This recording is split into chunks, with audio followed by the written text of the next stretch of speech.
Hey everyone, this is Noah. Welcome back to my YouTube channel.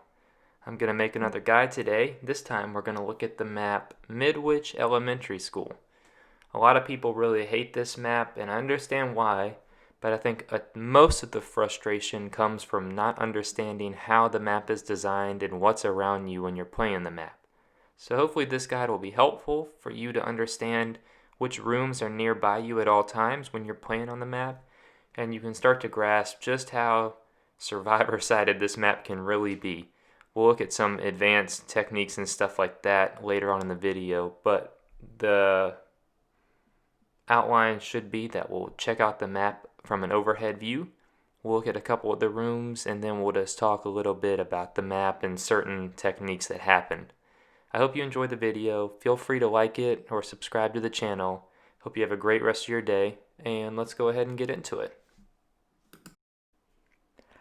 Alright, so what we're going to do is we're going to check out the map from overview first. Like I've been doing in most of my guides, I think it's really important to just look at the map first. So what I'm going to do, I'm going to pop this little info, well, you know how I do it. You know, I draw these little maps right here like this.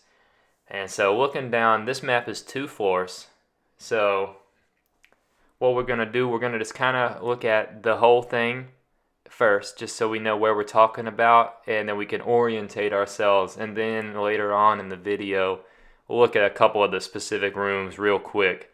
There's a lot of general stuff that we can kind of just generalize and move past, but I want to look at the whole map first. So the most important thing is kind of knowing which part of the map you're on. And I think that's what is confusing for most people on indoor maps, is they have trouble figuring out where they're at. And so there's a couple good landmarks that we can use to always know kind of what's around us and where we're looking. So in the courtyard, you got those 2 orange pallets up in the top right hand corner. That's the watchtower right there. And we'll talk about those pallets a little later, but if you ever see the watchtower in the courtyard, that is always in the northeast or top right corner.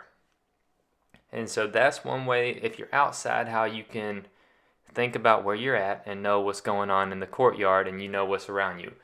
Because every part on the map here, from the classrooms on top and bottom to the clinic and the office on the right hand or the east side, and then the slope and the storage on the west side, all of those rooms on the first floor, they stay the same always. And so if you understand where you're at, then you know exactly what's around you. But I know a lot of times you're not going to be on the inside, inside the courtyard to use the watchtower. So what I'm going to do is I like to use the 2 guide pallets on the staircases to know where I'm at, those corners. So you got the north stairs up top right. There's a guide pallet right below there, the clinic, and then you got the south stairs down bottom, and there's a guide pallet down there. And so you can use those 2 guide pallets to know where you're at, because they are always, if you're in the south stairs, the guide pallet is the one that blocks the hallway, so you know that's the south side. And vice versa, on the north side you got the two head-on lockers and the guide pallet in the clinic. So that's how you know you're by the north stairs. So those are some of the easiest ways to know where you're at and what you're looking at. There's actually a couple other things you can know. The slope, what I call the slope in the top left-hand corner, that's the way you can get up and down between the floors, and so that's always in the top left-hand side of the map, so you can use that. And then you got the bathrooms in the bottom right. So the 4 corners are probably the best way to remember where you're at. The exit gates, if you really memorize the exit gates and what they look like, then that'll help you. But I find memorizing the exit gates sometimes is a little confusing if you're just like running down the hallway. It's kind of hard for me to like peek in and think, okay, I see the little vault space. I know I'm on the east side.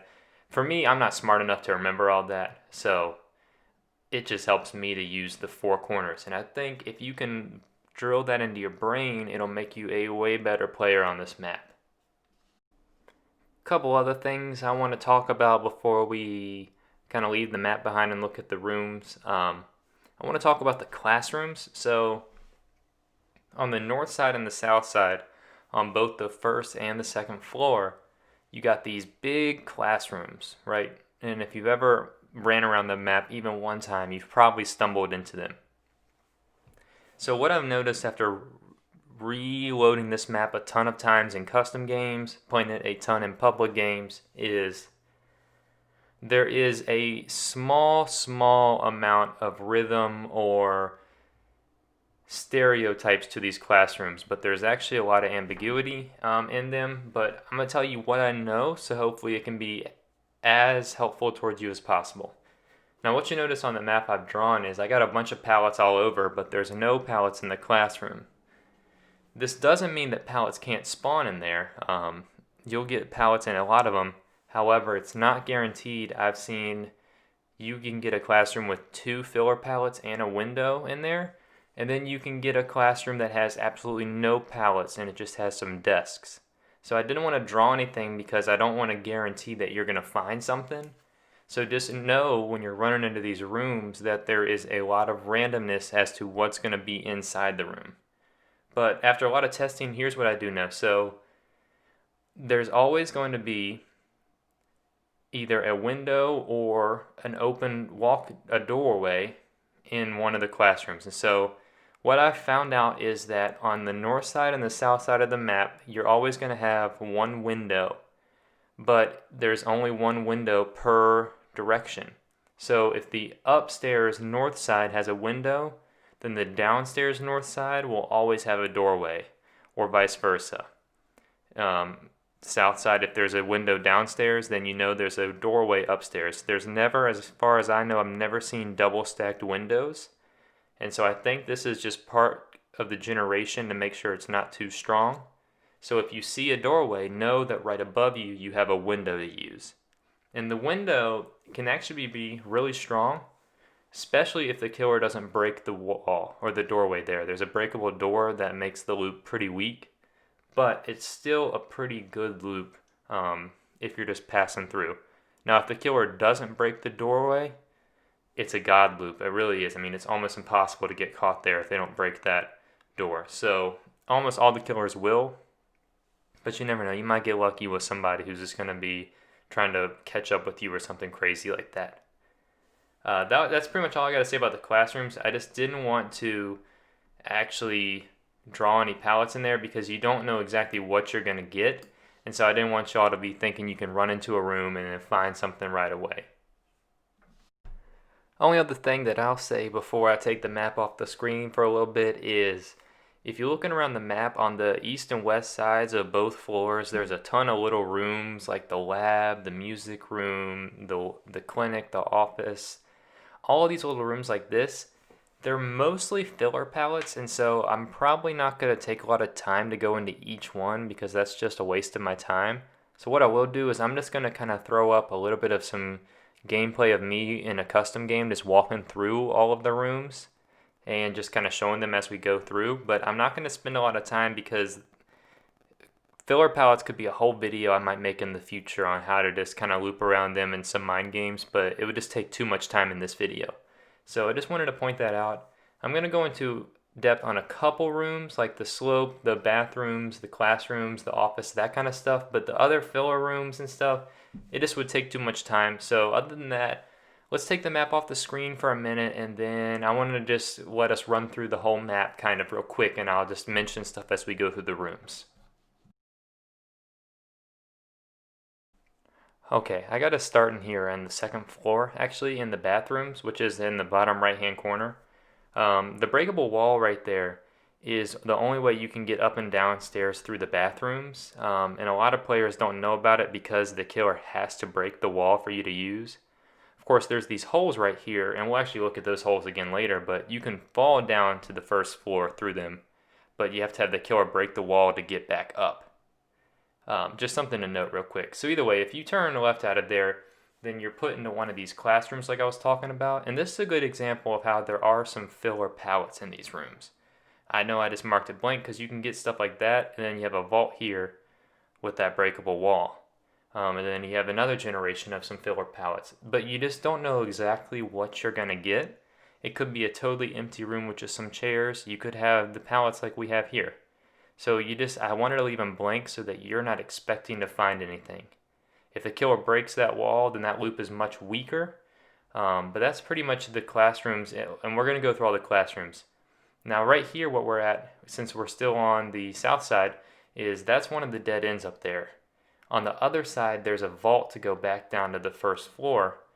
And what I've actually found is that's totally random. There's no rhyme or reason to that. We thought for a while that it actually wasn't random, but after redoing it, the third floor little quick area is very random.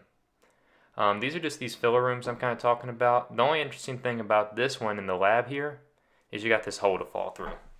Just something to note, just a quick way to fall out. Just trying to point out the rooms as I'm kind of running through.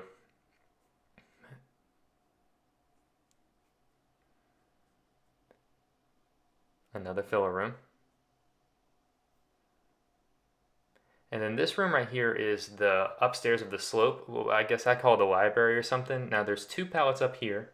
Then when you go downstairs, there's actually 2 pallets down here. So you got 4 pallets in this room.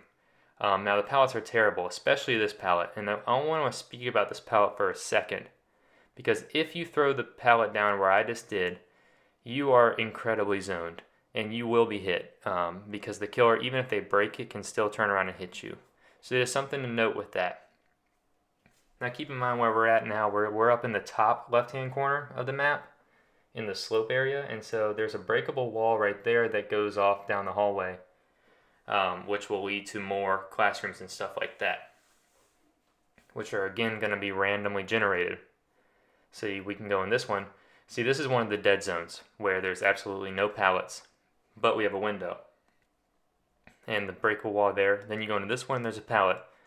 The only thing I will say is, since the one beside this one was a dead zone, I've never seen 2 dead zones spawn side by side. Just something to note. I could be wrong on that, but just something to note. I've never seen them spawn side by side. This vault right here is the opposite spawn of what the dead end one was on the other side. And like I said, those are random. Now these other random rooms like the lockers here are just more filler pallets. I got spooked by this little dead body that jumped out on me right there. That was the only reason I turned around. But again, more filler pallets. You have the exit gate there, which you can fall down into from upstairs, which is interesting just to know. And then you also have this vault here, and I'll talk about that vault a little bit later on. Other than that, you got the music room. That's where you do an achievement. Besides that, we're back in the bathrooms. And that's the upstairs. So now we're going to fall down through the hole into the bottom section of the bathroom. Still, now we're again down in the bottom right hand side again. And that's that little ramp I'm just showing you that the killer can break. Now this is one of the God pallets I marked on my map. And it's a God pallet because if it's dropped correctly, it is an amazing pallet. However, if it's dropped incorrectly, then you are going to be taking a full hit. So if you run in how I just did and throw it that way, you are zoned. And just consider that the breakable wall isn't broken. Even if the killer breaks it, you will be taking a hit. If it's a trapper, you're definitely going to get hit. And so you got to be careful because this pallet is a God pallet and should be treated as such.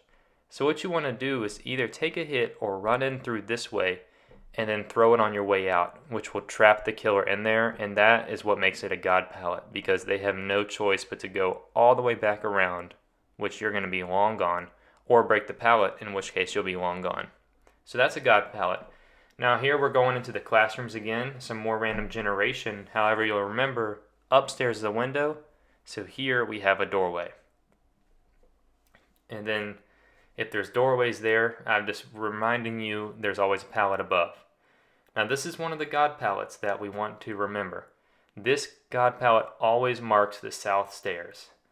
If it's like that breaking the hallway, then you know you're in the south in the bottom left-hand corner of the map.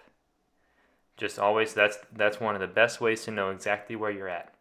Because that pallet spawn right there is always in the bottom left. And there's another one in the top right that's just like it. Now these are the rooms I don't really want to spend a lot of time talking about, so I'm just running through them. But they're just filler pallets. They all have little names for the rooms, but they're just filler pallets that aren't very interesting. and I could make a whole video about how to loop filler pallets all over the place. Now I already talked about that pallet in here in the slope room. I'm just running back through it again. And then as we keep going, this is one of the classrooms again, but like I said, we have a doorway here. And one interesting thing that I was noticing on this particular roll of the map was I was having doorways all around. So this itself is super weak. This is super weak loop right here, but you have pallets around. So I only got one dead zone this time when I rolled this map. And I tested it probably about 20 times by myself. Just rechecking to see how the spawns were. Now, when we're up here in the north, this is the other God pallet to note. So this God pallet right here is a little bit off the stairs, but that's the way you want to. The best way I remember it is the south stairs has the filler pallet that blocks the whole hallway. If you don't have that one by the stairs, then you know you're in the north stairs. Just a really quick way for me to remember exactly what I'm looking at. Now this office area is actually a pretty good loop if the breakable wall isn't broken. So that breakable wall right there is for some reason not broken by a lot of killers that I've versed for no reason really, because when it's broken this loop sucks. But if you can get a couple vaults out of it without the killer breaking it, then you're really set up well. The only thing is you got to make sure you get a fast vault. So the way I get a fast vault is you'll see my camera doesn't turn. I just turn my movement stick. So if you're on keyboard, I would hold W, and then right when I get there, I just switch to D, and I just run right through. Other people want to flick their camera and just hold W or hold forward if you're on a controller. Just however works for you. I'm really just more comfortable just turning my movement stick so that I know I'm going to get a fast vault every time. I still mess it up every now and then, but you just want to practice that and get it. And then we're back here again at the bathrooms. So that's the real quick run through of the whole map. Now what I kind of want to do is go through the courtyard really fast. There's not a lot out here, and then we're going to look at some specific loops and advanced strategies. So when you come over to the watchtower here, you have two pallets that I've marked as God pallets. Now, if you throw it like I just did there, then you've trapped yourself in and it has lost its effectiveness, because the killer can mind game you and end up getting a hit. So the way you want to do this is treat it like the meat packing plant and run the killer into the loop and then throw it on your way out so that you trap them in there. When you do that, then they can be just as good as a God pallet and you can run off. Just don't trap yourself in there. This is one of these little, almost like ornament tiles with the vault. It's terrible. You'll get some bushes around here. That's a totally random spawn, and then you have some more bushes and a pallet.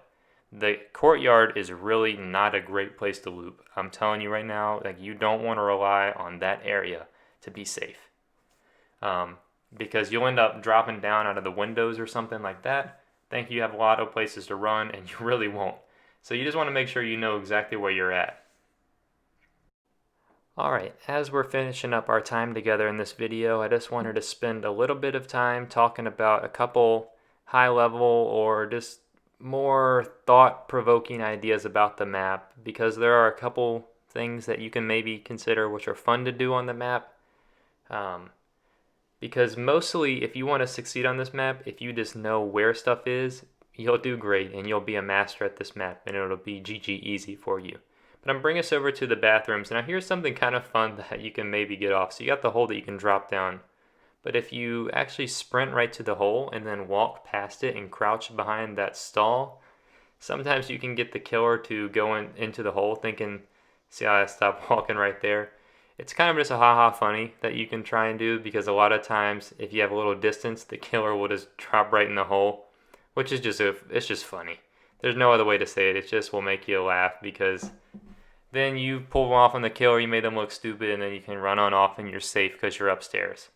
A little fun thing to try. Another interesting thing for more killers to try, and I've never seen this actually really be done in a public game, but a lot of people will say to break this wall right here and then not break the one upstairs if you're the killer. Just because maybe you can chase a survivor in there and then you end up trapping them because they can't get away. I've never had that happen to me, but I've heard some people talk about it, and I think it'd be pretty funny just to make a survivor get trapped up in there and think they're going to get away. Another thing to mention real quick, just throwing the map up here, is these vaults on the second floor. So if you come up the stairs and you take a left, either stairs and you take a left, you'll come to this where you have a doorway right there and then a window. No matter which staircase you come up, if you turn left, you'll have a similar situation. The only reason I want to mention this is if you're coming from that direction, it is a terrible idea to vault that window because the killer can just walk straight out the door and hit you right away. The only reason this would ever be viable is if you had balanced landing. And if you have balanced landing, why wouldn't you just go right out the door anyways? So I've seen a lot of people see a window and think, oh, I need a vault, but remember where you are. There's a doorway right beside you. And so those situations come up if you come up either set of stairs and turn left. And so I'm just running around real quick. So here's the other set of stairs. If you turn left coming up the stairs here, instead of being on your right, this time on your left into the exit gate, you have this doorway and then you have a vault here. And it's the same scenario. If you vault that, there's no reason to. Now if you're coming from the other direction, you could maybe get a vault. But if you have that much distance, why wouldn't you just keep running somewhere else? So I just wanted to quickly point out that because it's important not to get frazzled when you're running around the map. So understand where you are. If you're coming upstairs and taking a left, then you're going to be needing to keep running past the vault, or else you're going to give the killer a free hit. There's not a ton of high-level thoughts about the courtyard. It kind of sucks. Just remember that watchtower there is always in the northeast or the top right side to orientate you. All of these little tiles around here, like this one with the pallet, if you want to escape, you need to get a stun or there's no point. This is a random thing right here. However, all of these lockers, you can do a locker save, flashlight save with. That's just one important thing to note about it. That's pretty much the only use out here. If you come back in on the east side, these lockers will always spawn here. And these are head-on lockers. Aaron made a video about them. If you have a teammate that can get in them, then you can get a quick and easy save on these. There's no way for the killer to get a teammate out if there's another teammate with head-on. So it's a pretty toxic area for survivors, pretty dangerous area for a killer. If you are a killer, I mean, the survivors, if they're doing that, are goofing off, so they're probably not going to win, but it's going to be obnoxious. So good luck. The last thing I wanted to mention is the perk Object of Obsession is incredibly overpowered on this map because there's so many long hallways. You can pretty much always see the killer. So I just wanted to throw this clip up for you to see. This is kind of what I've been going through trying to record for this map.